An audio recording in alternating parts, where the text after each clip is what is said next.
Here to our new student representative. I hope I'm pronouncing your names correctly. Lucy Lay, is that correct? Lucy Lai and Claire Schwartzoff. Okay. And actually, ladies, if you don't mind standing up here, we could administer the oath of office.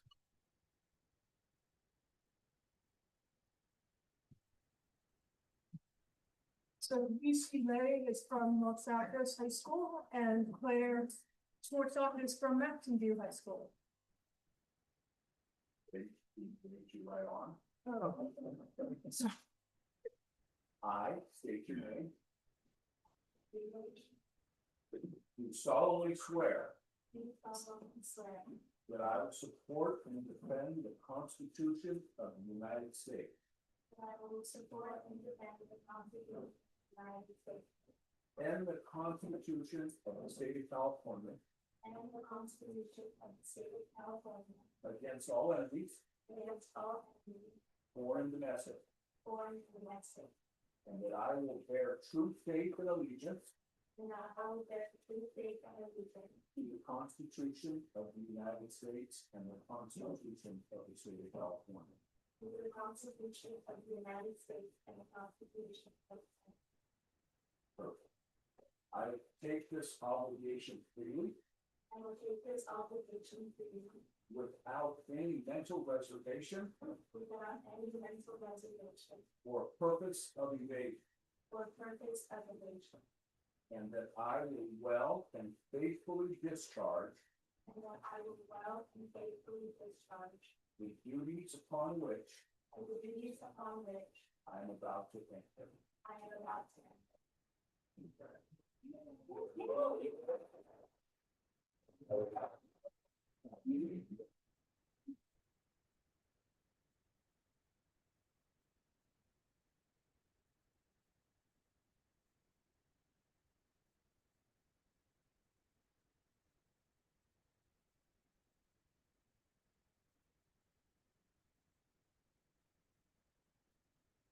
For the public, student board members are actually head code positions that are established. And that once they are started, they don't. Lose five or five or actually should that are provided for the education code. That's why we go through this. Okay. Yeah, so welcome Lucy and Claire. So now we have our first item that we will vote on, which is the approval of the meeting agenda. So Claire, or sorry, do we have a motion? 13.1. 13.1. Okay, do I have a second? What's 13.1? It's the program specialist. I second. Okay, Claire, how do you vote? Okay, Lucy. Okay, board members. I Okay, that was 4-0.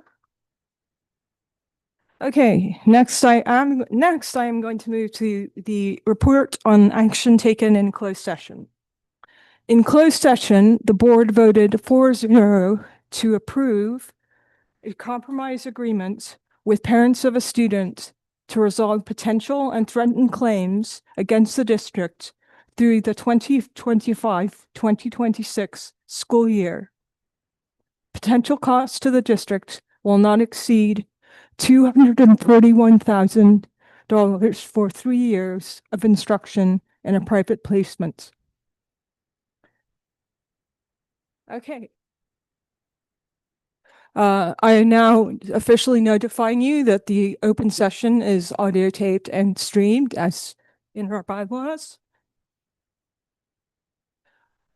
Okay, now we move on to 7.0, which is communications. So first we have board member reports. Do we have any board members who wish to make a report?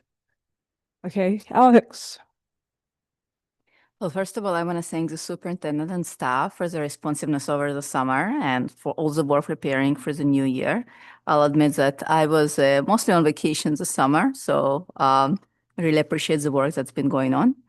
The second piece I'll share is that I've been reflecting a lot on sort of the superintendent evaluation done by the board back in June and how that aligns with the goals for the superintendent's focus that we are reviewing tonight. I think it's really important to make sure that the direction we give, particularly around academic metrics and communication and student well-being, really stays centered in those conversations. And the board had a lot of discussions of sort of like what are the right areas of focus for the next year. And I'll be speaking to that more during the respective agenda item, but just wanted to flag that it's been on my mind.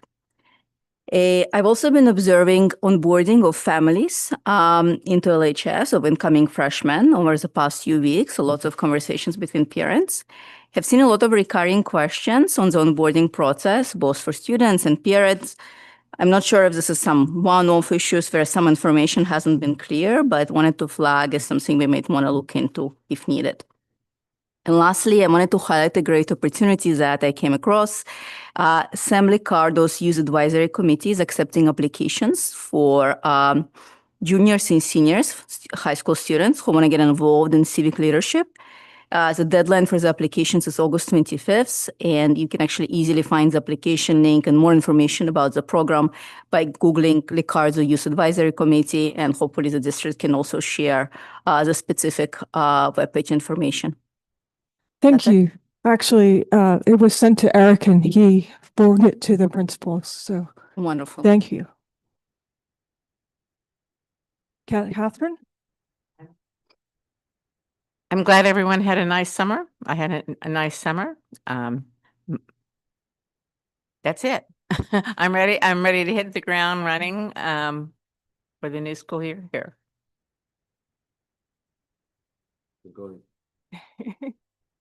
Okay, now we'll move on to our student board member reports. I'll call on Lucy since I called on Claire. Okay, so the school year seems to be getting off to a really great start. Registration for juniors and seniors was this morning, and even with the construction and the quad, the event was really well organized and seemed to flow really well. ASB is starting to bring some energy onto the campus with plans for a back-to-school dance and rally in the next few weeks.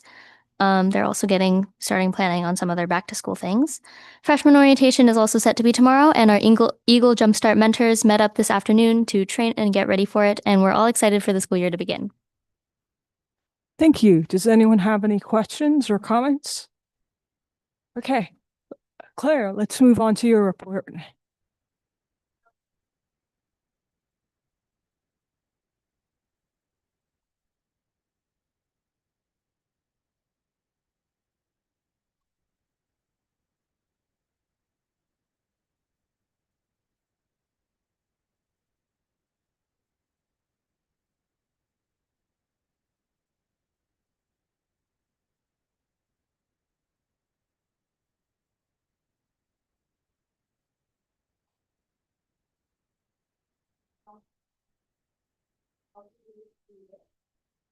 Finally, we also have some the event, first with the school, for the second week, but we will continue to rally and some student days, get the students all excited. Thank you. Thank you. Now we move on to the superintendent's report. This morning, we welcome 16 new educators to our district. In addition, a 17th district office administrator. She's here tonight, Jennifer Smith. Jennifer, wave. She is our new director of special education. Of the 16 new educators that we welcome this morning, 6 were English teachers, 4 math, 2 science, 2 CTE, 1 world language, and 1 ed specialist working at our adult transition program. I was going to talk about the kickoff, but Claire stole my thunder. Thank you, Claire. And I also want to welcome the both of you, 2 new student board members. Just meeting with you this afternoon, you're going to do well and fit in. I really enjoyed meeting with you this afternoon. And with that, turn it over to the site leaders, the ones that are trying to get school ready. We'll start off with Mountain View High School and Dr. Glazier.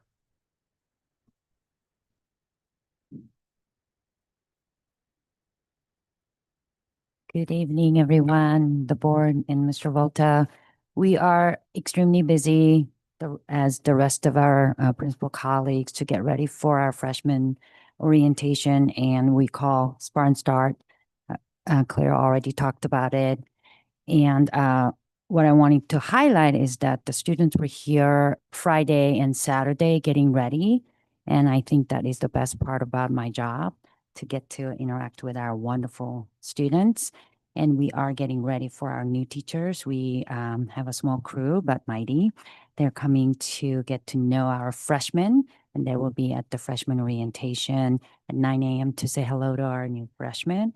And lastly, our custodial crew has been working so hard because we were this close to not having our performing arts building open, but a fence came down on Friday. We are so excited, and I want to thank Mr. Matheson and the rest of the construction crew for working so hard so that we can move into our wonderful new choir classroom, which means our custodians are busy waxing the floor at the last minute. So hopefully when you all come to kick off, the campus will look very, very nice. Thank you.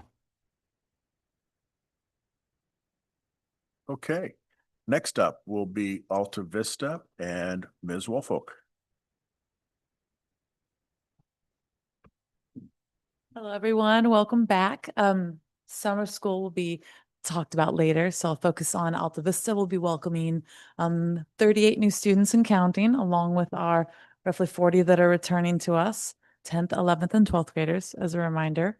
We also worked really hard post-summer session 1 to give updated information that I believe counselors and administrators on the Mountain View and Los Altos sites, they're just coming back to make sure they have the very most up-to-date data about any students that might be credit deficient, even given, whether or not they attended summer school. So it's really good. They've been so helpful to us in the referral process. The other highlight I'd say is that Middle College is getting ready with their pre-Yosemite. They have a start of the year trip that they do with the middle college students, and they're getting ready for that. They have an info session this week, and College Now, although neither of those programs classes are starting quite yet, they start third week of September following the Foothill College calendar. They also are getting ready with their campus tour. Thank you. Next will be MVLA Adult Eds, Ms. Vo.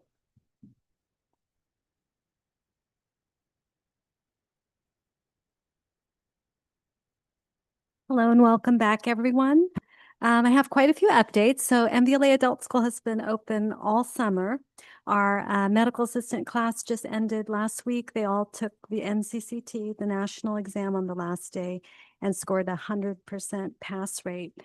And thank you. This was a very different class. As you know, we were the recipients of a state grant of $1.9 million that created accelerated pathways for EL students. And this just proves, with all the additional support, that we can continue to achieve 100% pass rate. Now, our CNA program continues on. It will end later this week. And then we go straight into the next year. So our back to school event will be on Monday, August 11th. And I would invite all of our board members to attend, along with our superintendent. Mayor Kamei will be there, as well as our consortium director, Janae Crane. And I will save our summer school updates till later, but just a spoiler alert, the Adult Ed online summer school served 405 students, resulting in a completion rate of 86% over 6 weeks. Thank you. And finally, our cleanup batter tonight is Dr. Ranieri from Los Altos.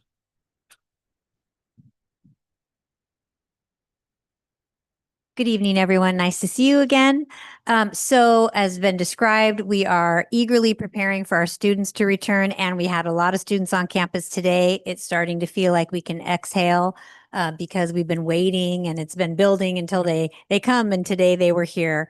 I have to give a shout out to our classified staff for their meticulous planning over the summer so that they're prepared for 1,000 students to come and pick up their schedules and get their books and take their photos. There's a lot to these days, and they make it look easy, and it's because of all of the work that gets put in ahead of time. So big shout out to them and really looking forward to seeing our freshmen tomorrow. Thanks. And one thing I was remiss in saying is that at our kickoff, we have 2 out of our 3 mayors coming to kickoff to help us welcome the school year. Both Mayor Kamai and Mayor Daley have agreed to come and welcome our teachers and staff members to the 25-26 school year. And that concludes the superintendent's report. That's wonderful. We're all very excited for the new school year. So are there any DTA or CSA? Sure. Wanted to thank everybody for preparing for the new school year. As a parent of incoming freshmen, I am on WhatsApp channels. There's a lot of chatter, mostly from, I think, based on anxiety of parents of not knowing what they might miss. And there's constant answers coming either from PTA folks or from volunteers. So, thank you to administration, the principals, and as well as the parents out there who are volunteering their time tomorrow to welcome new students. We all appreciate everything that they do because I know that many incoming, former 8th graders have no clue of, what to expect. And that's okay. I know that they will be all right. So, but thank you. Yeah, I just wanted to add, I know both Dr. Ranieri and Dr. Glazer involve a lot of parents. I know Dr. Glazer, this number just stuck out at me because it was a nice number, but it was big. It was 132 signups for Spartan Start. I don't remember your number, but the 132 is like this easy to remember. So thank you so much for all you do. We really appreciate it. So now we move on to public comments not on the agenda. Do we have any? Okay. So now we have a public hearing. This is an annual hearing. It's on resolution number 2025-26-1, textbook and instructional materials compliance. Do we have anyone from the public who wishes to speak on this item? Okay, end of hearing. Okay, now we move on to recognitions and resolutions. So we move on to the adoption of the resolution number 2025-26-1, textbook and instructional materials. This is an annual resolution. I move that we adopt this resolution. Do I have a second? I second. Any questions before we vote? Okay, all in favor? Are you going to ask those What? guys too? Oh, do you have any questions? None. Our Oh, sorry. student member. Do you approve? Do you approve, Lucy? I approve. Okay. All board members? Aye. All right. Now, Like the president said, this is an annual thing. We just have to, we have our list every year. We have to point out to ourselves and the public that we have this approved list, and here it is for the year. okay, we have more. We're going to vote on it again, so you can comment more then. All right, let's move on to 10.0, which is our annual summer school update.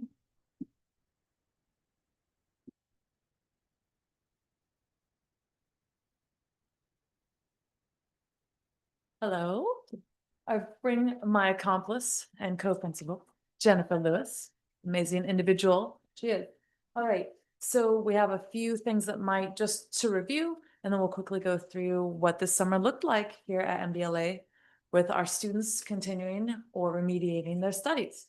So as you may know, we have two different components to summer school that Mountain View Los Altos District offers our students. One of those is what you may be thinking of as the traditional summer school. In-seat summer school, we typically hold 2 sessions so that a student could complete 10 credits or what might be a full year of a course. And it is remediation, which means D's or F's can be remediated or retaken. So we'll talk about a few outlier enrichment opportunities, but other than that, students are participating in summer school for in-seat because they've taken the course, been exposed to the course already, but have not yet mastered it. And that's their goal, so they can continue on. The other component that you may not think of, but as Ms. Bo just indicated, we have lots of success of students getting through high school grad requirements, in particular health, is the online summer school, and that is completely handled through adult ed. And they also hold sessions, but those, I think there was 6 weeks, so that students have opportunity, and by approval by counselors, it could be another subject, but again, this is supposed to be something that is health. They have not earned a D or F in it, but it is to help them fulfill the high school grad requirements and also take the electives and other classes that interest them during the year.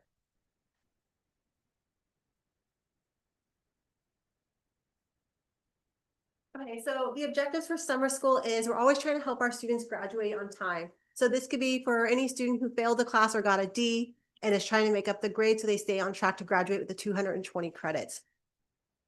Summer school's also main objective is to make certain that students are CSU and UC eligible. So making certain that they have no D's or F's on their transcript. And then lastly, our summer school is there for our students with IEP or who need extended school year services. So that is continued service that are crucial to preventing the regression of skills learned during the school year. As part of their special education services. So many highlights. All right. Things to point out this year. Incoming 10th, we had an incoming 10th grade academy. So what that meant was there's been interest in the past of something that might be enrichment or opening the eyes of students to see something new within the district or within their own learning interests. And this year we welcomed 80 incoming 10th graders. And there were 2 sessions of 2.5-day workshops exploring film, animation, and digital media.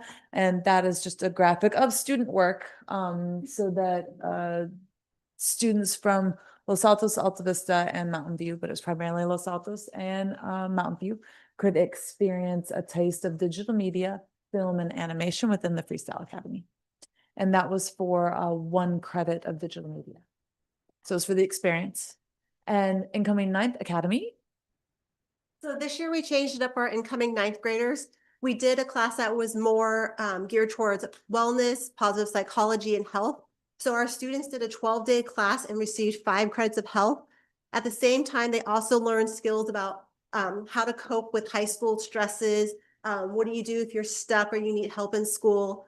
So not only did they get the health credits, but they also learned some crucial skills about how to be a high school student and how to succeed in high school. And another point that I highlighted when I first spoke about data and students is beginning in January, February, we began providing focused data. We want to really rely on data and specifics about students that are at risk of graduation under a number of factors that was shared by the summer administration, us, to help inform our Mountain View and Los Altos counselors and to inform me at Alta in place of counselor. And counselors were assigned, and scheduled students directly through Aries in our scheduling system based on data and transcript showing who's at risk or needs to make up a D or an F.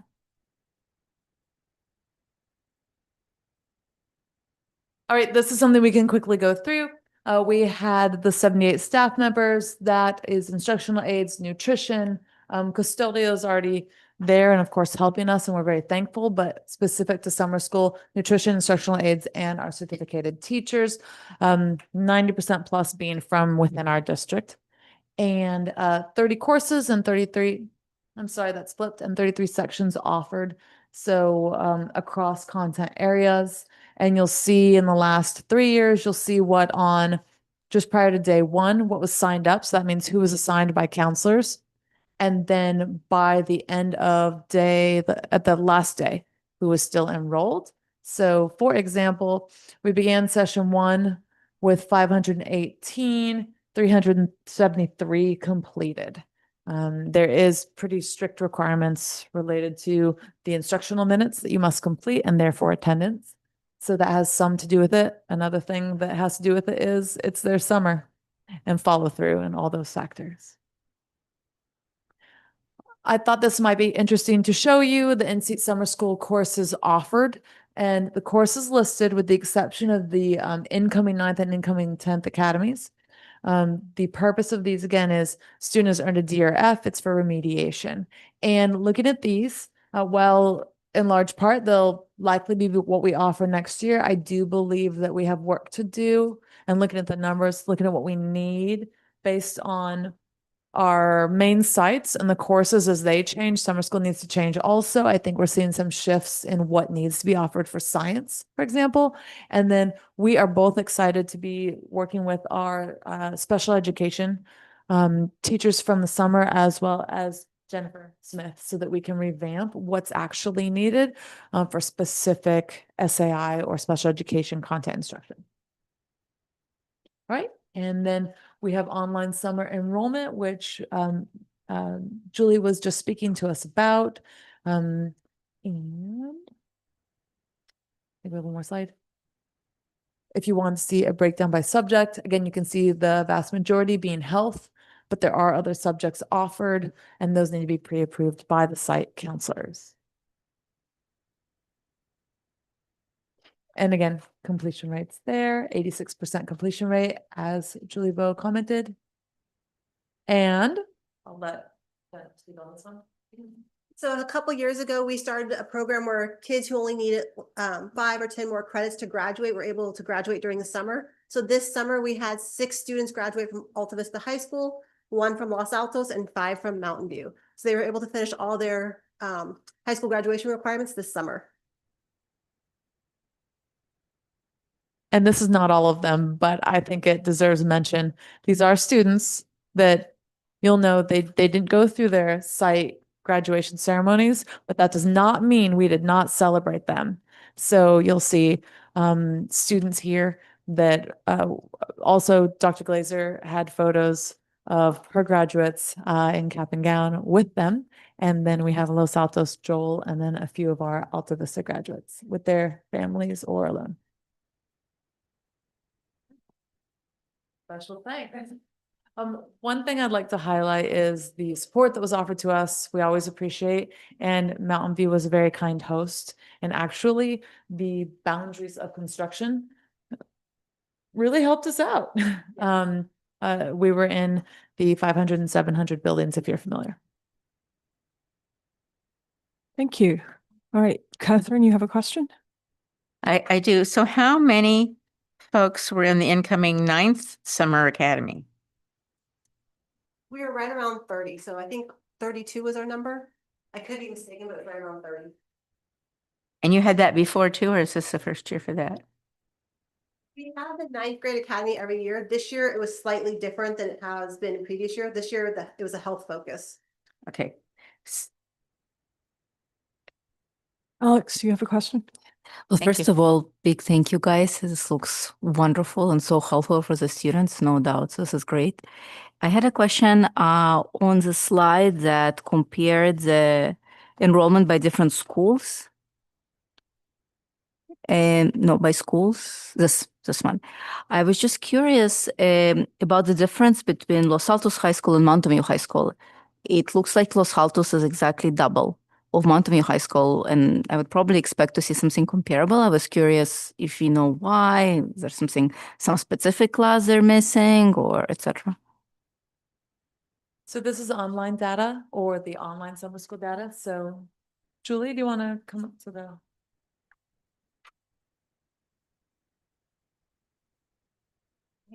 This is a slightly different summer school in that it's the adult ed hybrid online. So the majority of these students are referred over for health. So there just happened to be more students from Los Altos that were interested in taking health online.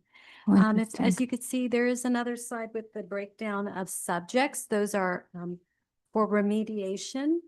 And you can see here, the breakdown is quite similar. So we have social science and math was the area where most students needed the remediation there. But the vast majority, I think, over 400 students are health. Got it. So you're saying just Los Altos high school students wanted to take health class online? Yeah, it is open on the registration date, and then it's on a first come, first served basis. But we were able to accommodate every single student who wanted to take That's health great. this summer. Mhm. Thank you. You're welcome. Okay. First of all, thank you for all your efforts, clearly, and especially congratulations to those graduates. I know it means a lot to those graduates that they were able to graduate. It's not just their pictures, it's their future. So thank you so much for that. I did have a question. Since you had changed the criteria, or since you had changed the ninth grade academy focus, did you change the criteria of students that were accepted to the ninth grade academy? So the prior summer 2024, we had offered 3 sections. And it was a dual enrolled course with Foothill that required a particular counseling credential of the instructor. And so we looked into what we could, and that was feasible for staffing, and shifted course. It's not the first time that incoming ninth has been re-envisioned. And Yeah, and this year, so the course this year, you had to have a health credential. And so we had one health teacher to do it, so we could only have 30 kids, around 30 kids, because we only had one teacher who could teach it this summer. there were a number of students that remained on wait lists and were offered spots, especially after Jennifer confirmed with those saying you've gotten these spots. And as people changed their plans for the summer, a large percentage of the wait list was offered a spot if they wanted it. That's great to hear. Thank you. Okay, so now we'll move on to 11.0, the consolidated agenda. Does anyone wish to pull an item from the agenda? Okay, seeing none, do I have a motion? That we are consolidating motion 11.1 through 11.11. I second. Okay, moved by Catherine, seconded by Alex. Okay, Lucy, how do you vote? I approve. Claire. I approve. Okay, board members. Aye. Okay, that's 4-0.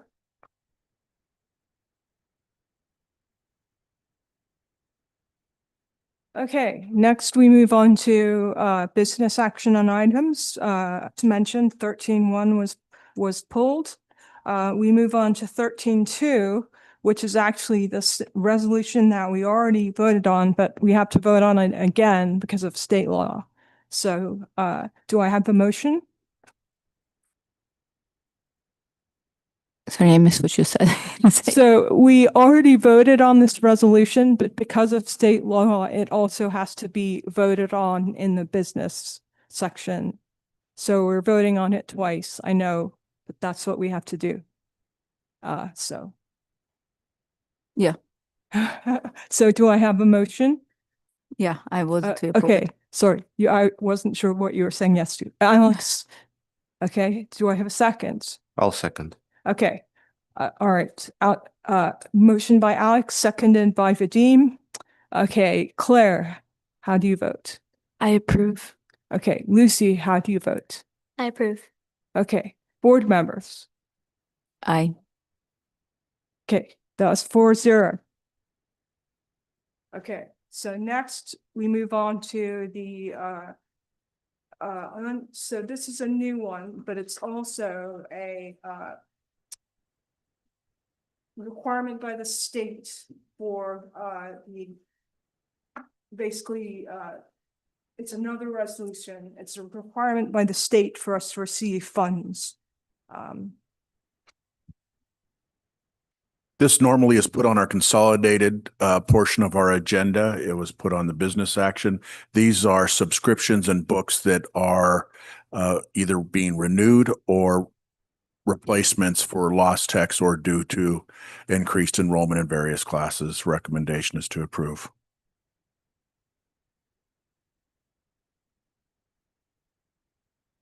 I move that we approve the materials request. Okay. Okay, so do I have a second? I second. Okay. Let's see, Lucy, how do you vote? I approve. Okay, Claire, how do you vote? I approve. Okay, board members, all in favor? I Okay. All right, that's 4-0. Okay, so we need to move to the let's see. Okay, so now we move on to 13.4, which is the superintendent focus for the 2025-2026 academic year. So that's going to be presented by Mr. Volta. Thank you, President Corns. Yes, this has been something that has been on my mind since last April in looking at our district adopted goals by the school board in 2023. I did something a little bit different this year than I have in the previous 14, and I tried to align the different focuses of the superintendent to the board goals. I've been meeting with executive cabinet members and with extended cabinet, trying to get input regarding these goals. Actually, these are 2 to 3 more focuses than I normally put forward to the board. Again, these are what Stephen Covey would say are wildly important goals. We still have the operations of the district. We still have AP scores. We still have graduation. We still have all of those things that we want to do for our students, but these would be similar to those wildly important goals. In the area of aligning curriculum and grading systems with best practices to accomplish desired improvement, the 2 focuses for the superintendent will be to continue to align district-wide services, systems, and programs. And I used MTSS as an example that best provides support for an already high academic achievement. Very early on in my travels last year, parents, students talked about how important alignment was, not only amongst their schools, but amongst the district. In talking to various staff members, they said that that was a big goal, and we revised board policies and administrative regulations prior to the pandemic. But since the pandemic and the new bell schedule, it's been harder to collaborate to accomplish that alignment, which brings me to the second focus. We have already contracted with Challenge Success, an organization out of Stanford University, to conduct a survey about what we feel is important about our bell schedule. They will conduct a survey and help guide the conversation as we look to a bell schedule that could possibly provide more collaboration. What's important? Is a brunch important? Is a 40-minute lunch important? Is ending the school day at the same time important? Is starting the school day at the same time at 8:30? Is that what's important? Extracurricular activities, how do they play a role in our bell schedule? So those are things that we're going to take into account in this survey. And actually, we have a meeting tomorrow with key school personnel from the school sites, administrators and teachers to start talking about what that survey looks like. Hopefully, we will have that conducted along with the findings before the end of the year, and we can start having discussions with DTA about what that bell schedule looks like. Cultivating a respectful, caring school climate that promotes wellness, inclusion, develops life skills, and self-expression. I did not put a focus here because that seems to be part of the everyday operations in this district. We have 7 guidance counselors, we have 6 therapists, we have 2 college and career counselors for our students. Our students, although a little stressed, have not been manifesting that stress and with external behaviors that get them in trouble.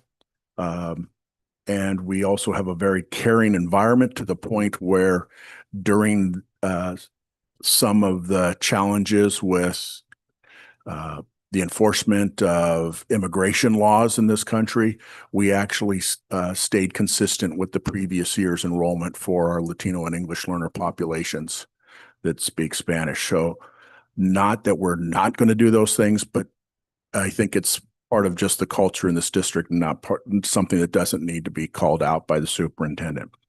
The next one would be to continue to train our last cohort of teachers in constructing meaning.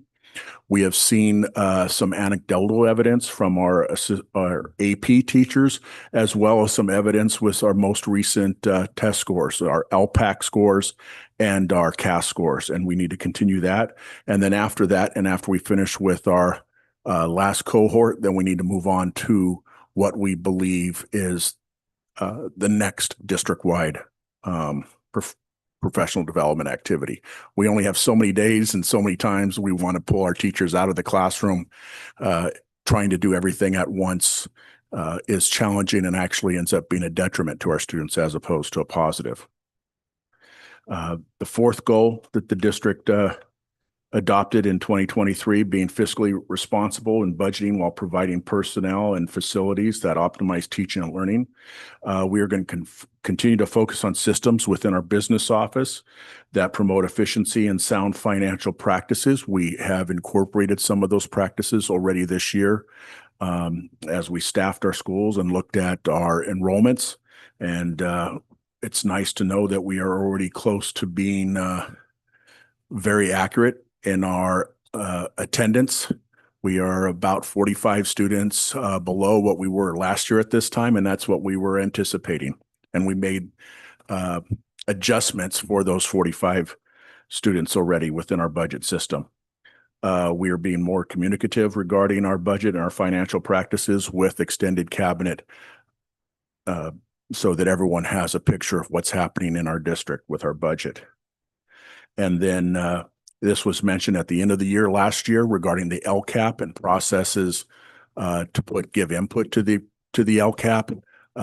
Already started to meet with Ms. Fott on our processes starting in January to put out information as far as the activities and the programs that are mentioned in our LCAP to increase learning, get input from the community, from students, from our labor partners, bring that input back to the board, get their input, go back to the drawing board, redraw the LCAP to bring back in June. And so that'll look a little bit different. All achievement data is important. I'm going to say that from the very beginning, whether it's Lucy's AP scores, whether it's Claire's test results last year from the CASP, if she took it, those are all important. However, when we look at the 9 board indicators, we tend to get lost into those indicators that I think will move this district over the top to being the #1 district in the state. And I'd like us to really focus on A through G completion rates for our underrepresented students who are underrepresented students. That's our Latino, Latinx population, our special education population, and our English learner. If you look at those results relative to other districts, that's where we can improve the most. I want to look at our LPAC scores and how many students are improving their LPAC scores from year to year. Graduation rates for underrepresented. I'm proud to say that last year we had 99% graduation rate, and I think that included the students that we graduated over the summer, but we had an excellent graduation rate this year, and we need to continue to do that. We need to look at our mainstreaming rates for our special education population. We have a disproportionate number of students that are in primarily special education classes, and we need to look for ways to mainstream them so that they are in class with their peers. Maybe not necessarily getting the high grades that someone may want, but actually accessing the curriculum that all of our students can access. And then, of course, attendance rates. And again, it's important to note that all data is important. All student data will be continued to look at. But if we can improve in those areas that I just mentioned, then we could move from being compared to other districts to other districts comparing to us. And that is my suggested focus for the 25-26 school year. Thank you, Eric. I think to start us off, I think if we could have a motion on, so perhaps we could find the areas that perhaps we agree on. Certainly this is something we need to discuss, but I think it's always good to have something to discuss about. So if there's anyone who would like to propose a motion.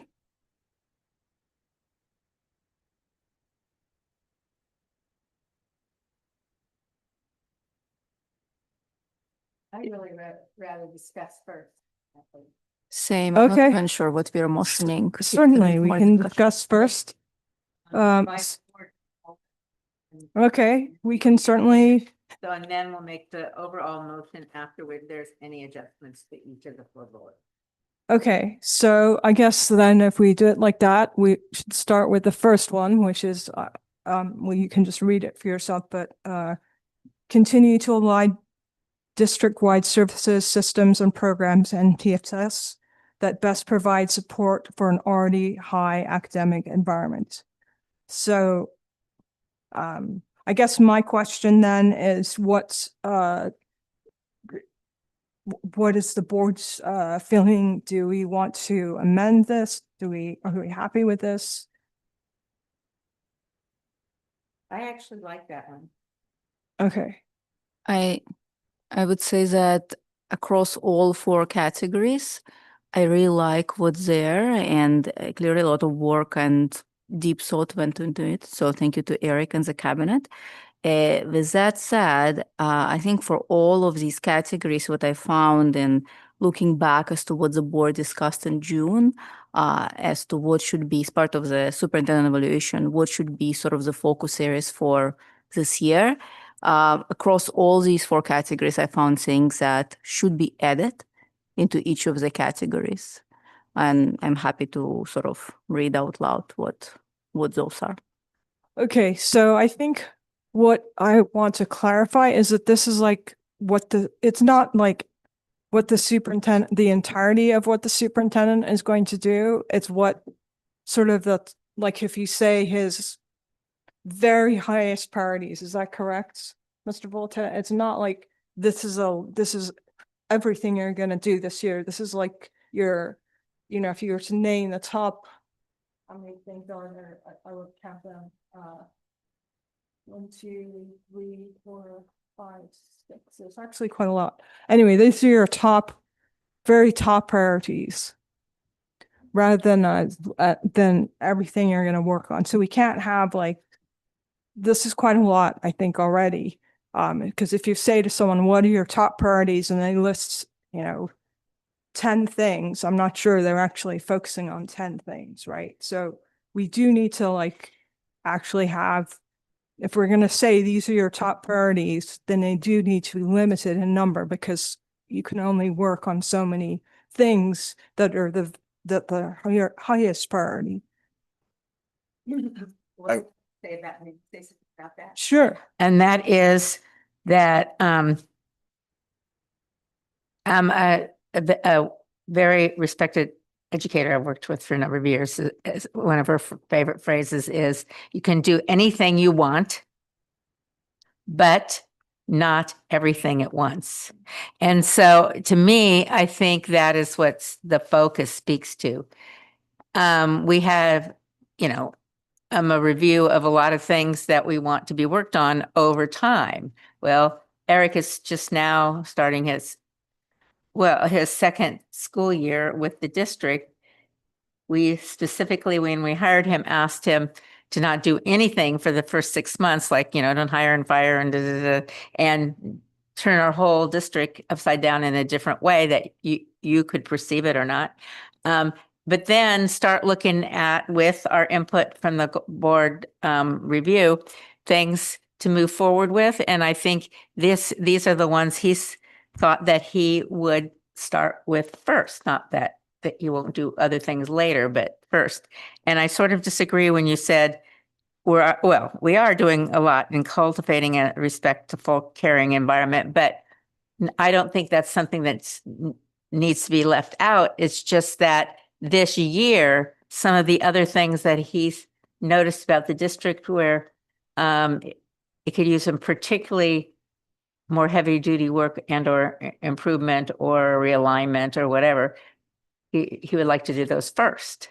So I don't know. I'd be interested in hearing, for instance, all the stuff that Alex thinks could be added, but then I would still like to end up at the end with no more than about this, because you can't focus on too many more things. So should those be set in a parking lot for the next year focus, or should we substitute something that Alex might have to add instead of one of these? I mean, I'm just trying to decide how we should proceed in that way. Yeah, I'm not sure where you're disagreeing with me because I think we're saying the same Yeah. thing. Well, We're I'm just saying, saying, should we even consider some other ones? oh, that, sure.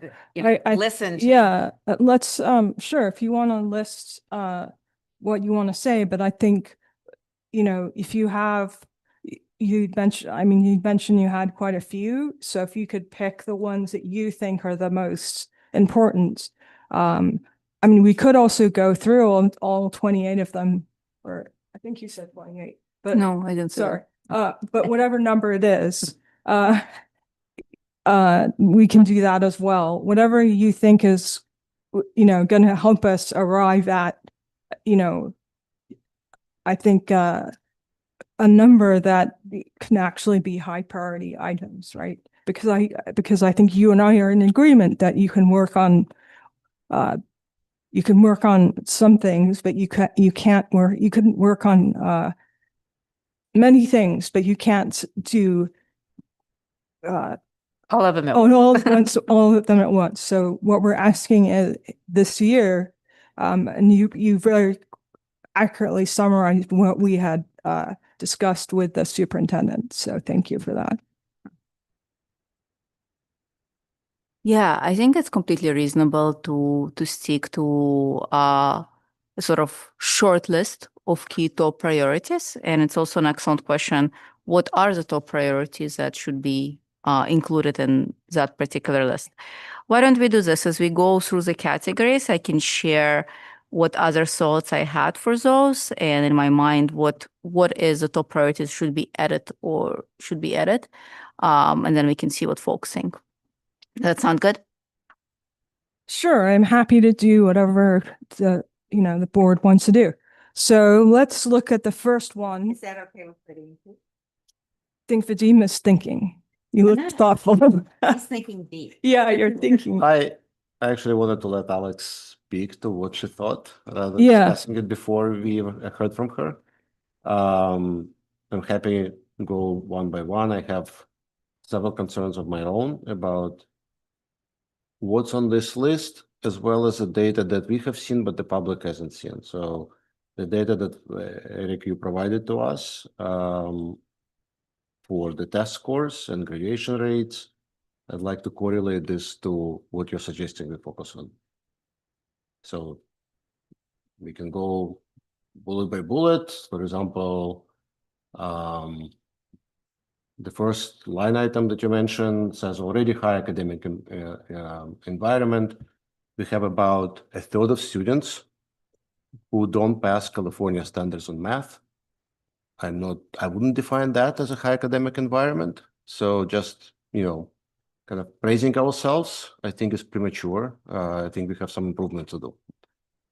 So I'm not a big fan of sort of, identifying ourselves as high academic environment when I think there is some room for improvement. But this is just examples. Okay, so how would you suggest changing that? Change it, just leaving it off? So we would say, or would you suggest The another? academic environment needs to be focused on for all, rather than identifying it's already high, which implies that there is nothing else for us to do.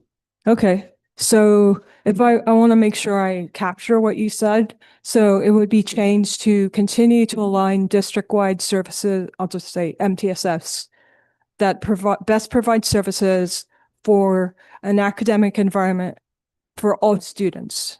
Does that summarize what you said? It does. And another concern is that if we are using this meeting to modify or provide feedback to the superintendent on the focus, I don't think it's going to be very effective. I think what we need to do is actually come back with a rewrite, and then we can discuss that rewrite. I don't think we'll spend a lot of time just going through this list. And we haven't had enough time to do this as board members. because we only received this on Thursday.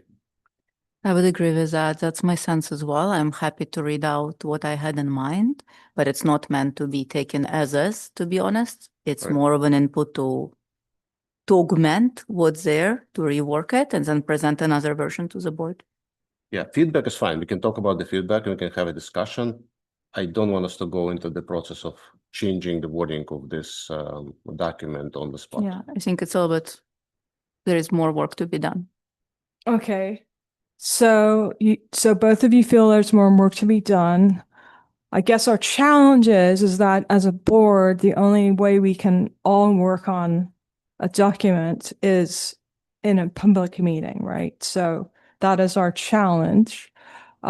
So I think what it sounds like maybe we should do is go through the items and then we can talk about your additions and then try to see if we can come up with sort of amalgamation of how we feel as a board should be Eric's highest priorities.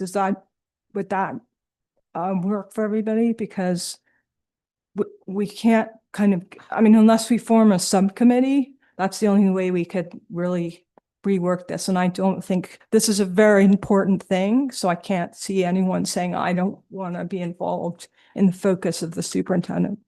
Well, I think the way we could handle that is we'll have people's inputs. The minutes and or the recording will give Eric input into what we said and comments we made about each other's comments. And then he can do any wordsmithing or upgrading to things that he think would be appropriate and bring it back to us 2 weeks from now for the next meeting, and we could vote on them then. That's what I had in mind. Could we do that? Sure. Eric, well, I guess, how does that affect your operations? The board can come up with whatever they would like to come up with as terms and direct me in terms of the focus of the district. I agree with that. I'm a little challenged in how we rewrite. These have been essentially developed since our very first family partnership meeting and our very first MSAC meeting, and talking to students and talking to family partnership when you're talking about alignment. When you talk to other administrators and other staff members and you ask for their feedback and you incorporate that feedback into these goals, anything that you change may not be in alignment with those people that are working on our school sites or working in their departments on a regular basis. So, which again is the board's purview, but it's just a challenge for our administration, our site leaders to operate when they give the superintendent their opinion, and then and then there are other goals being mentioned besides what they believe to be important. I'll tell you that as a new superintendent, the last thing in the world that I wanted to do is look at bell schedules and collaboration time. Those are not usually the most positive thing, but again, that comes from 2 WASC self-studies. And in fact, one DTA member says this is that something that we have to do because of our WASC self-studies. In terms of the constructing meaning, obviously, there are some people that don't want to go through those trainings. There are some people that don't believe that it's meaningful. However, some of the things that we're seeing in our classrooms and some of the things that we're hearing from our AP teachers, along with some of the results that we saw just recently, that we just recently started looking at last week at our administrative retreat, shows that some of those things that we're doing in the classroom, we're starting to see some significant gains along with other EL activities. And then as far as the latter ones, the LCAP process, that comes from our board itself at the last LCAP meeting, and I actually believe that that's really important. And the business office goal has been something that the board has directed me to continue to focus on for a long time. So we can change these any way we want, but I don't know what we would replace them with. If you want to argue whether or not we're a high academic environment, where our schools are 80% at or above standard with a 17% unduplicated rate, meaning 17% of our students, if we were an LCFF district, would qualify to get us extra funding, and that's who we have to write our LCAP to engage with. Some of those students are on non-diploma tracks, so they wouldn't be on track to even pass the CAS test, and we're at 70%, and that there's always room for improvement. And our greatest areas of improvement happen to be with our underrepresented. So again, I'm challenged with what would be a higher focus than those things that are up there. I understand we want to accomplish a lot of different things, and we want to look at a lot of different metrics. The way that I use this list is I make sure that our meetings, whether it's our executive cabinet meetings, our extended cabinet meetings, whether our family partnership and our MSAC meetings, actually make sure that we have agenda items that are covering this, and that we do not stray from the whirlwind of stuff, whether it's the number of helmets we're purchasing, whether it's other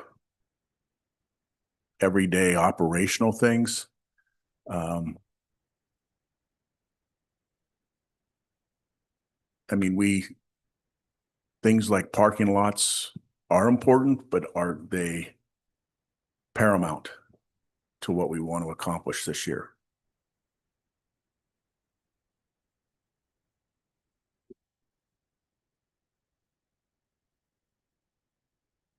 So maybe it's a matter of explaining the data, but based on the report that you shared that you guys discussed in the retreat, I see that the CAST rate is 62%. And it has been falling steadily for the last 4 years from 70 to 62. Perhaps I don't understand what the data represents, or who's taking the CAST test. I also see that SBAC English has remained at 80% and has fallen last year and stayed the same this year. So no improvement has been made, though the data is interesting. If you look at demographics data, it shows significant improvement among Latino population and a significant degradation among Caucasian population. So you're trading one for the other, just looking at the data. Math has also changed by just 1% from 68 to 69. In 2020-21, it was 78%. That's a significant decline. And it's a very similar picture. One demographic is going up while the other one is going down.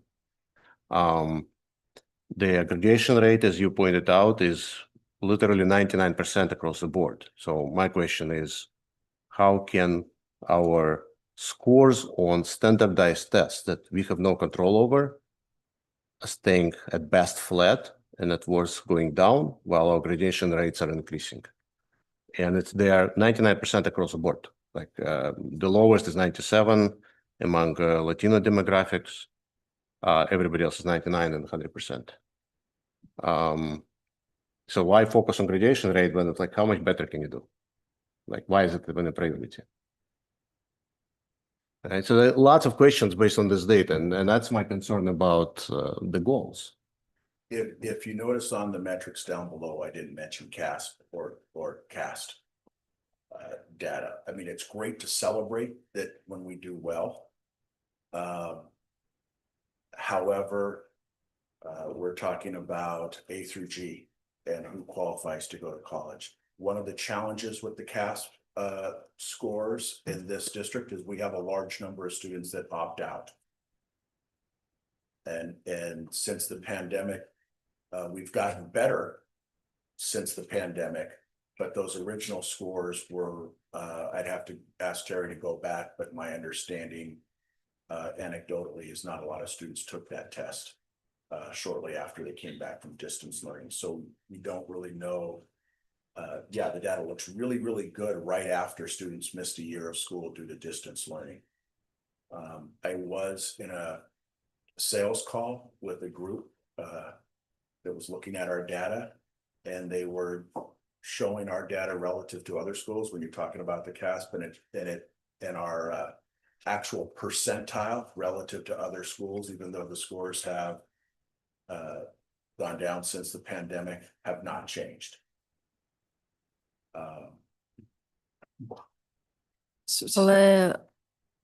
I'll add, Eric, that to me, I sort of looked at the same data and have also seen declines of grades, same observations as Vadim has had. And I think it's concerning. It's not even about pre-pandemic. I'm just looking at the last year when you're looking at breakdowns by populations. A lot of these grades are going down. And I think that's something that we need to pay attention to. So to that extent, a very concrete suggestion to adding a goal on to the aligning curriculum and grading system with best practices category, I would add diagnose root causes of grade declines, especially among underrepresented students, but also for all of them, and develop and execute an improvements plan. That's a concrete sort of addition that I think is really important. Because again, in these goals, we're sort of saying everything is awesome. When you say grade, Stay on track and make no changes. when you say grade decline, are you talking about average GPAs? Or are you talking? I'm talking about the data you shared, SBAC scores, CAST, those. What you shared in your board update on Friday. So I'm a little confused because I went to a Los Altos PTSA meeting, and my understanding is that if a certain percentage of people don't take these standardized tests, that the state actually dings you for not taking the test. They And ding you therefore, on the dashboard. yeah, not they ding on you. the percentage Okay. of where we're Okay. test takers. Okay.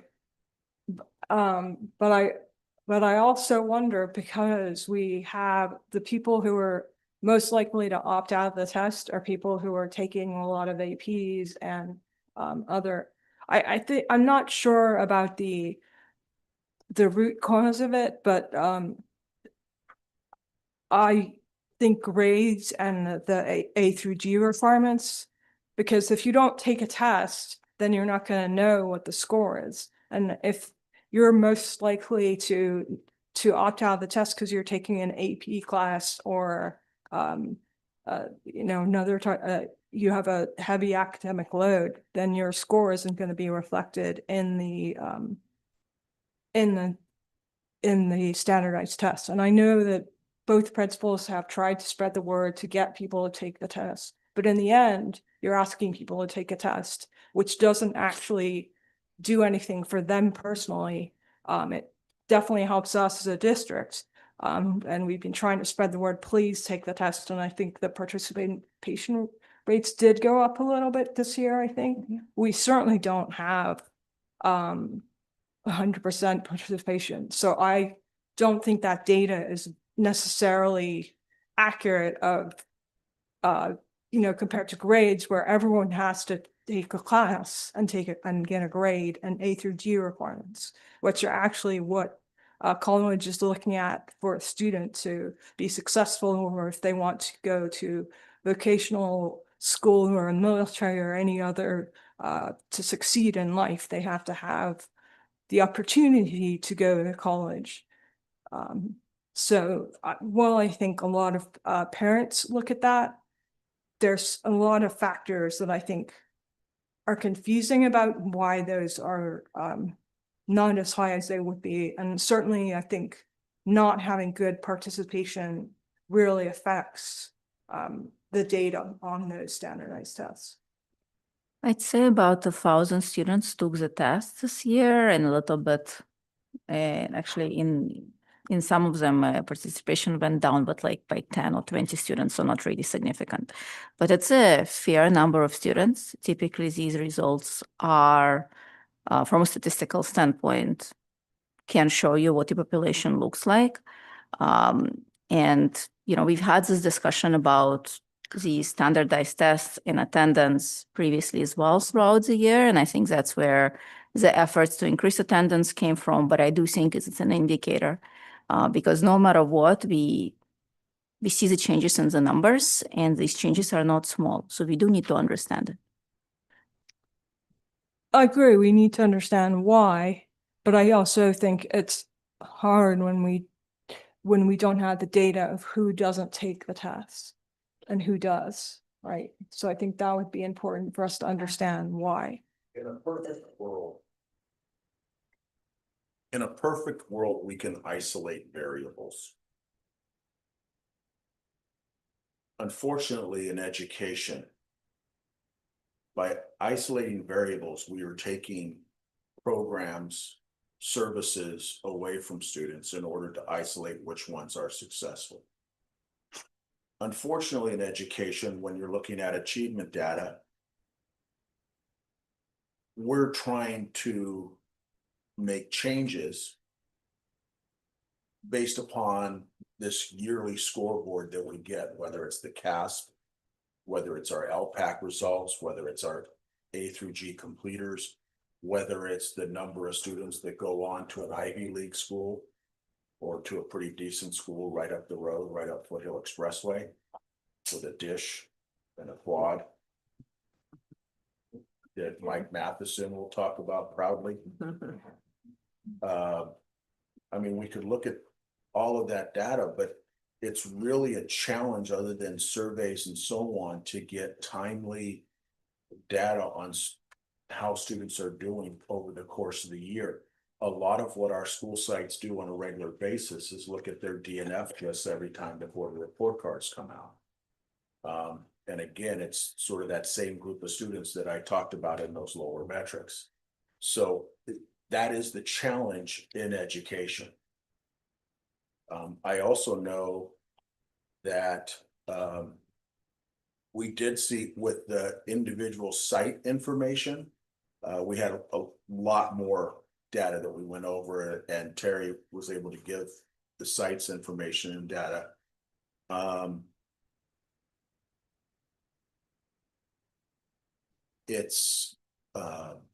There was a lot more improvement thanks to some of the activities that were done and implemented over the springtime prior to me coming on board. And that's good to see. These metrics are going in the right direction.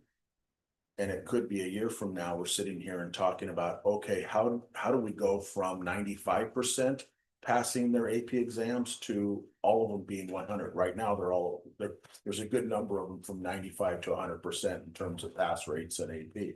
How do we get everyone to take the tests and so on? That might be another discussion for a year from now. Okay. Yeah, I say something. Sure, but I think I know I started talking about it, but I'm not sure if we're getting off topic here because we're trying to focus on the superintendent focus. So I think my bad as well. So let's kind of move back to the superintendent focus. So if the scores are important to you as far as the superintendent focus, let's talk about that and how and why. If it's not, let's kind of move on from that discussion. I wanted to add something that may or may not feel related if you're in your opinion. But anyway, I actually like this list pretty well. And it could be wordsmith forever. And some of our past board members were really into wordsmithing, and it could take hours to wordsmith. But and I was a technical manager, and I remember going to many meetings with the and then hours and hours later, they say, well, why don't we say it this way? And I go back to my original version, and it's the same as after 20 iterations. So in other words, we were meaning about the same thing all along. So I don't want to dwell on any particular word or wordsmithing. I want to get the general concepts. And for instance, I do think we have an already high academic, I didn't say success. Not all students are in success, but we have the environment. We have the labs. We have the AP teachers. We have some of the most excellent staff in the state of California or anywhere. We can and do offer that kind of excellence. Unfortunately, some of these people, and they would be indicated, some of our students indicated particularly by these stats at the bottom, these key indicators, aren't achieving at that level, but that doesn't mean we don't have the environment for it. And we are working on it, and that's what we're talking about here. Align district-wide services and systems and the MTSS, which is the support system at different tiers, to provide support for all the rest of all the students that are not doing as well in these indicators or even on the tests up to this high academic environment that we do have and can be accessed by a lot of people, but not everybody. And that's why we want to concentrate on the folks that can't access it yet. So that doesn't mean we aren't already excellent. That means that not everyone can access our excellence yet because of different issues, their language, their background, their different socioeconomics, special ed, different of the underrepresented students. So I don't really want a picky detail on whether we're, I really do believe we're delivering a very excellent education in this school district. And unfortunately, we have such a we do not have a homogeneous environment of students. We have very, very well-off students that have every resource in the whole world, practically. And then we have our McKinney-Vento or foster kids, our homeless kids at the other end. And we have people that don't even speak English, but then we have people that speak 4 languages. We have everything. We're trying to give this excellent high academic environment to all of those people at once, and it's not an easy task. And so that is what I think the MTSS and the alignment and the financial priorities and all the kinds of priorities work towards getting everybody to be able to access the wonderful environment we do have. So to me, and as a general concept, most of these goals do approximately say that. I mean, I could write it up in a different wording, but I think they do. I'm disappointed that we don't have the time and enough bullets because, like I said, you can do some things, but not everything at once to deal with the school climate. Not that we don't have all the resources, which be partly the environment, but the ability to align them better between counselors and therapists and social workers and whoever else to have even a better school climate. But you can't do everything at once. So let's concentrate on some of these things.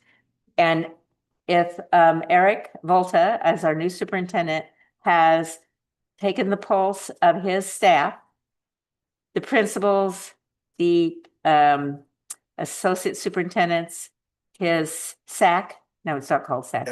MSAC, and you guys at your schools have regular SACs or other kind of acts, advisory committees of students. And this is what they're telling us. If DTA is saying there's problems with collaboration, then we need to start working on the things that Mr. Volta has identified as the first line towards having everybody support to access our high academic environment that is available. That's my opinion. Okay, thank you, Catherine. I think it was well said, and I agree with you. and I'm trying to facilitate this conversation. Yeah. So, I think what would like to suggest to do is discuss 3 concrete additions to this list and then discuss metrics, and then we can see where folks land. okay, Do what? Discuss 3 concrete additions to this list and then discuss the metrics that are used to evaluate the progress. all right. Is, do the other 2 of you agree with that? Well, I'm okay with it, I suppose, but if we have additions, couldn't those be the next phase? Because there's already plenty here. Let's talk about it. Let's see if those, Or you'd like to replace some of these bullets with a couple of those? we can discuss. I was thinking about them as additions, but we can discuss if we believe that's too Okay. much. I'll just say that I think that this is already a lot for like very high priorities. I'm not saying that we shouldn't do other things, but like if with Fidelity, we're saying, you know, Eric, focus on, because this is a year, right? So focus on these things for this year. Make sure you actually show visible progress in a district with a lot of moving parts. I think this is a big list already. So I think adding 3 more things, something is actually not going to happen on this list. And I think that would be disappointing to me, because I think if it's going to be on this list, then next year I'd expect Eric to come back and say, I have done X, Y, and Z of these things, and produce these metrics that show that, you know, some things hopefully have improved based on what you've done. So, but there's only so many, if you push like, you know, 12 levers, then how do you know which lever actually improved things? So I think that's also part of it. And I think you put it very well that like, we could spend a lot of time going back and forth, but I also agree that in the end, we hired Eric, and you know, this is what staff is telling us is important for next year. And I think it's for next year, right? This is for this next year, not like for the next 6 years or whatever. This is for next year. But I will go with what the majority consensus wants to do, because we're, after all, are a board that works together. So you would like to add 2, 3 more? I'd like to do, What do I you? can cut it down to 2. I'm okay without it anymore, but I'm willing to listen Okay. if everybody else wants. The dean. I'm in favor of allowing a board member to actually say what they want to do, because we've been discussing things and objecting without even hearing what Alex is proposing. And this is something that Eric brought to us, rather than us asking Eric to deliver. And we are saying that we have an issue with this focus. And I'd like for Alex to list 3 things that she finds to be important. Okay. So my request is, let's stop talking about this, allow Alex to say those 3 things, and we'll see how we agree with them or not. All right. Fair enough. Cool. Thank you, Vadim. So the first thing I'll bring up, I sort of brought it up earlier, but we didn't really discuss it. In the aligning curriculum with grading systems and best practices, I think adding a point about analyzing, understanding the declines in grades, understanding the holistic picture is really important. Every time we look at the standardized test results, we do see a decline among different population. This time around, we see some lifts on one underrepresented group and then declines on other students that are not underrepresented, but we need to be a district for all students. So everything should be going well for all students. And I think that's important. And Eric, I hear your point about, well, are these really as representative? Completely hear you. Let's take a look at GPAs. Let's take a look at AP performance, enrollment and performance. Let's have a holistic picture. But when we share data like this, and this data has been shared multiple times since I've been on the board, every time I see more and more sort of declines in these groups, and that's concerning. I think we need to really add something to make sure we are focused on that as well. Understanding it, diagnosing, addressing as needed. And maybe what we'll find, and this is all completely fine, everything else goes up and this is somehow underrepresented, not reflecting the right picture. Possible. Although with 1,000 students giving these results consistently, I'm a little doubtful, but let's take a look. So wait, when you say grades, you actually mean standardized tests? Standardized test. Okay. Yeah. I In wanted this to make- case, that's the make data sure. that I have. Yeah. Okay. CASP and the CAST. Yes, I'm so- talking about SBAC, CASP. Okay. CAST is the showing charts in math and the CAST. I'm talking about English, math, and science. Okay. The ones you shared on your Friday update. So I did want to provide this piece of data that in the big book of data, which does have far too much data, we do actually track no Fs, passing. We do track grades, so we do actually track grades. Yeah. In that big book of data. So, but you're talking about standardized tests. So I Yes, just want to that's make true. sure because it's not GPA. Correct. Because when you say grades, generally I think people think Standardized of, test grade. okay. Yes. I That's the think declines based. standardized tests, generally people consider them different from grades because grades are what you get from taking a class. So I just want to make sure that we're Yeah, clear no, on that's an excellent Okay. clarification. Okay, so you would like to include standardized tests in the metrics. We can frame it as an understanding of grading performance, which it includes different types of testing. It can from standardized tests, GPA, AP performance, and based on that, figure out how do we think about the holistic picture? Is there declines? If there are declines, what should we do to address them? Okay. So you would like to include that in the metrics? I think it's in the goals. Please try, please. What you're asking for is for us to spend more time trying to understand what could be behind a certain decline in a metric, in one of the metrics.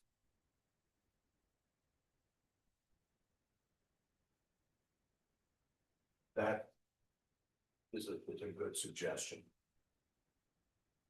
But I think in order to better hone in on that, we have to decide what is an important metric. Because I actually don't believe the CAS scores, as much as they're used for our dashboard and everything else, is a clear indicator of our student achievement. You're talking about a test given 1 week out of a student's 4 years of high school. There's a 15% chance that Claire didn't take it last year. Did you? I did. Yes, Oh. okay, good. So 85% chance that she did. But she probably knows lots of friends that she thinks are lucky because they didn't have to. And so I think in order to do what you're asking for, I think we need to be more specific as far as what that data is in terms of finding these things out. Like I said, it could be anything with the CASP results specifically. It could be anything from who didn't take the test 1 year to who did take the test. With the CAST. I gotta be honest with you, a lot of school districts are not focused on the CAST at all. Because students can take their science regularly all the time. I hear what you're saying. I think that's something that you and I possibly could look at, or as we look at data, as we go in, Eric, we want you to find, we want you to kind of start coming up with some hypotheses as far as why this went down. If we're talking about 1% out of a group of 37 students, when we look at it at the segregated behind it way, the numbers are so statistically insignificant that 10%, oh, that looks like a lot. When we're talking about 3 students that didn't meet standard 1 year versus the next. So why don't we? I hear what you're saying. It's not 1%. It's What's that? like, it's what's shown in the data is decreases like 6%, 8%. And depending Well- on what total number of students taking it, that sometimes is significant, sometimes it's not significant when you're looking at small populations like our LTEL population or our short-term, our newcomer population versus our regular BL population. So sometimes those numbers, our African-American population, we're looking at 1.2% of our total population in our school district. So when we take I that- was more looking at the bigger populations, the top three. I hear you, completely hear you. And I hear you on that we need to align on what is the metric we use to assess academic performance. That's what this discussion is about, right? And maybe that's how we reframe the goal, that we need to put together and align the board on what are the metrics we're using to measure academic performance. And maybe these as standardized tests are not part of it. And it's AP performance, right? Or something like that. I think I'm completely fine with restructuring the goal around that, along those lines. Otherwise, every time we share this data, this is going to come up again because this is probably the third time I'm seeing the same trend, and I'm concerned.